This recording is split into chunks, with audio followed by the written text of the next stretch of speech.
One more time, 2011, NIST.gov. No, I'm not kidding. Like I said, people are rather pissed off at you people out there that won't talk about this for what it is. If it's about our health, if it's about our bodies, or the bodies of our family members, whatever, man. You're the government. It's your job to tell people, because when we tell people, they want to have circular arguments and fight like clowns, and we don't. So, here we are at the National Institute of Standards and Technology. Again, anytime that somebody claims something, what you got to do is go to the origin of the website that you're on. Okay. And then you want to know, okay, well, where am I? National Institute of Standards and Technology of the United States Department of Commerce. That is where we are. Okay. Very important during this day and age of lying to people. What do they do? From nanoscale devices that power the most advanced microchips to earthquake-resistant skyscrapers. NIST's measurements and research fuel innovation and improve the quality of life for all Americans. We provide support resources to the U.S. manufacturing, helping to grow our economy and ensure our national security. AI, cybersecurity, manufacturing, energy, health and bioscience, next-gen communications, quantum science and standards. Okay, so here we are. We're going to go to the top. Body area networks and pervasive health monitoring, which is also what you see in one of the most pervasive blog spot things I've ever posted, because it's just really easy to read. It's laid out really well. 2018, the 802.15.6, a wireless body area network, W-band, connects independent nodes that are placed in the clothes, on the body, or under the skin of a person. The network expands over the whole human body, and the nodes are connected through the wireless, the same wireless you use with your cell phone. In medical applications, W-band allows remote health monitoring. Remote. Somebody outside of you using what might look like the TV remote or their cell phone, an app on their phone, looking right under your skin, into your blood and bone. Yeah, that is correct. They are that far. They know what they're doing. This has been around a long time. Here we are at PhD projects 8 years ago. This is not a joke. It's not funny. It's rather disturbing that the American public, having paid for this system of protecting their human body from drone warfare, pathogens, all sorts of stuff, doesn't even know that they're connected to the cloud with all these jobs, oversight, and HIPAA compliance. So, here we are at the National Institute of Standards and Technology, again, to read about body area networks and pervasive health monitoring. Now, I think this is 2011. Yeah, created January 14th, let's zoom in, January 14th, 2011, updated November 15th, 2019. Just don't want anybody confused, okay? All right, here we go. So recent advances in microelectronics in 2011 and wireless networking are moving closer to turning devices once thought of as science fiction into clinical reality. Ultra-small medical sensors and actuators can either be worn or implanted inside the human body to collect or deliver a variety of medical information and services. The networking ability between these body devices and also possible integration with existing information technology infrastructure could result into a pervasive environment that can convey health-related information between the user's location and the healthcare service provider. That's why there's always a doctor and a nurse in the medical body area network diagrams. This flexibility for greater physical mobility, i.e. mHealth, you see that right there? mHealth, eHealth, and telehealth, that's right, directly translates into a significantly higher healthcare experience and therefore higher quality of life. Now there's two things to go with this I just realized at the same time frame. We take you to the NASA servers directly, and given that we're dealing with the Melville ideation, this is another reason why they've had the networks longer than you, and all your network base belong to the DoDIN, Secure Interbody Wireless Communication System Project, from NASA Technical Report Server 2011, again, with the date acquired of 2013, for the publication to be presented at ModSim World in 2010. CWIC system is a project to investigate, design, and implement future wireless networks of implantable sensors in the body. This futuristic project is designed to make use of emerging and yet to emerge tech in 2011, including ultra-wideband for wireless communications. Oh, they didn't do it, right? There's no ultra-wideband, right? What's that? Ultra-wideband. That big green chunk of the spectrum, that's ultra-wideband. And it's mandatory. Amazing, huh?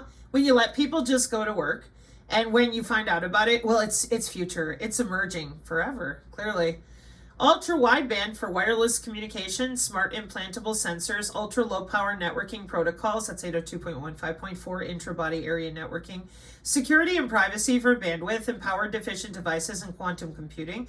Progress in each of these fronts is hindered by the needs of a breakthrough, but as we see in this paper, these major challenges are being met or will be met in the near future. CWIC system is a network of in situ wireless devices that are implanted to coordinate sense data inside the body, such as symptoms monitoring collected internally or biometric data of an outside object within the intra-body network, a wearable, or something else. One node has the capability of communicating outside the body, that would be the biosensor head node in this case, to send data or to alarm a relevant authority, that would be a physician. The ones that are still lying to your face and get pissed off when you call them out properly. They don't want you to know, which is really weird because there's NASA in 2011. Now we're going to step back over to our other bingo paper from Wiley and Oxford. And we're going to read the exact same thing we always do over here in Wireless Communication and Mobile Computing, Volume 11, Issue 2. Network Security and Digital Forensics for people like police detectives, NCIS type of stuff, and your next-gen communications. What are we looking at? The hybrid security protocol of on or out of body, the wireless body area network, where the implantable sensors cannot have enough power. So naturally, it is enough possible for the base station to connect with all the sensors. The control node can also defend from an attacker. I'm just reading you paragraphs. The biosensor consists of a processor, memory, transceiver, sensors or actuators, and a power unit. Biosensors will perform the tasks such as sensing or processing information about the human body, transmitting it to the control node, or receiving external control signals to trigger action inside the body. It is desirable if communication can be avoided at the expense of more computation and sensing, so it is assumed that not all sensors in W bands will be able to communicate with the control node in a single hop. That's right, security. But they will do so using multi-hop link through other biosensors. In this paper, we term a set of biosensor nodes measuring a physiological sign as the biosensor head node, BSN, and the biosensor head to communicate between in and out of body is the BSH. The base station is BS, the certificate authority and the security server as CA, and the database and the app server as DB. We've read this paper out to you people multiple times because in 2011, they're using mobile ad hoc networks in the way that you breathe, stand, and walk in order to compile the algorithm to keep your data secure. Here's the wireless personal area network, your ultra wideband, and why and how. By following HIPAA, they're able to do exactly what I just said. Hang on, let me scroll down to that one again. Some researchers have shown the security for biosensors implanted in the human body. They show that the biosensors have to make use of cryptographic algorithms to encrypt the data they send to the control node, the biosensor head in this paper, and the random number which is used in security protocols which can be generated by biometrics such as heart rate, biosignals, biological signals, everybody got them, and interpulse interval. Yeah. And then we create our keys and your biosensors are going to communicate or not. And if you lose your little implant base station here, see that right there where there's a cell phone, then it'll be the medical body area network is going to cover you until your base station gets its battery replaced. The redundancy networks for, again, violations of healthcare and violations of security. You can't have that with HIPAA. You have to have redundancy and you got to be able to prove it. So I would say this is fairly redundant, the NASA servers and the different way they're doing their simulations, okay? Same 2011. Wiley and Oxford, same 2011. Now we're at the National Institute of Standards and Technology, and we're in the same year, 2011. And what are we looking at? The exact same thing. mHealth, eHealth, and telehealth. Body area networks and pervasive health monitoring. Body area network is a technology that allows communication between ultra-small and ultra-low power intelligent sensors devices that are located on the body's surface or implanted inside the body. In addition, the wearable implantable nodes can also communicate to a controller device that is located in the vicinity of the body. It says in addition. Grammar matters. Thank you. These radio-enabled sensors can be used to continuously gather a variety of important health and or physiological data, i.e. information critical to providing care wirelessly. Radio-enabled implantable medical devices offer a revolutionary set of applications, among which we can point to smart pills for precision drug delivery, intelligent endoscope capsules, glucose monitors, and eye pressure sensing systems. Similarly, wearable sensors allow for various medical physiological monitoring, e.g., electrocardiogram, temperature, respiration, heart rate, and blood pressure, disability assistance, human performance management, etc. A simple example of body area network application would be a device equipped with a built-in reservoir and pump. This device can administer just the right amount of insulin to a diabetic person based on wirelessly received glucose level measurements from another body sensor. Having such novel uses in pervasive healthcare, body area network is regarded as a promising interdisciplinary technology that could have a huge impact on advancing health IT and telemedicine with its widespread commercialization. Although the technology to create miniature-sized devices for these applications is within reach, there are still several technical challenges, including interference issues, reliability, energy efficiency, and security issues that need to be addressed in 2011. Those issues have been addressed by Professor Achildes with Molecular Communication IEEE ComSoc since 2014. The Pervasive IT program within NIST's Information Technology Laboratory is conducting several research projects related to these topics.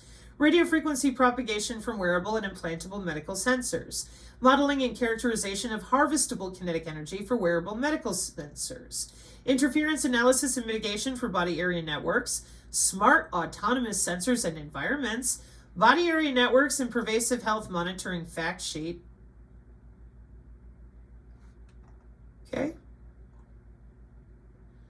So this says the same thing that I just read out to you, and it would be nice if those of you that are considering yourselves professionals could start here. Health Information Technology with the National Institute of Standards and Technology. Recent advances in microelectronics and wireless networking. Body Area Network. Yeah, 2011. Yeah, that would be great. It would be wonderful. And it's embarrassing that Grok is now smarter than the physicians. Well, the AI is going to be smarter than everybody. You could argue that. What I'm trying to get across is the time for you guys to dance and whine and lie out there is over. So you might as well tell people that you know about it so everybody can kind of calm down and work together to communicate.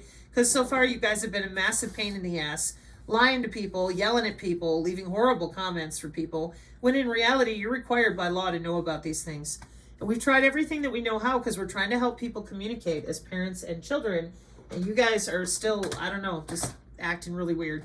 So let's see if we can pull this together, shall we? Mark 5:36, amen, folks.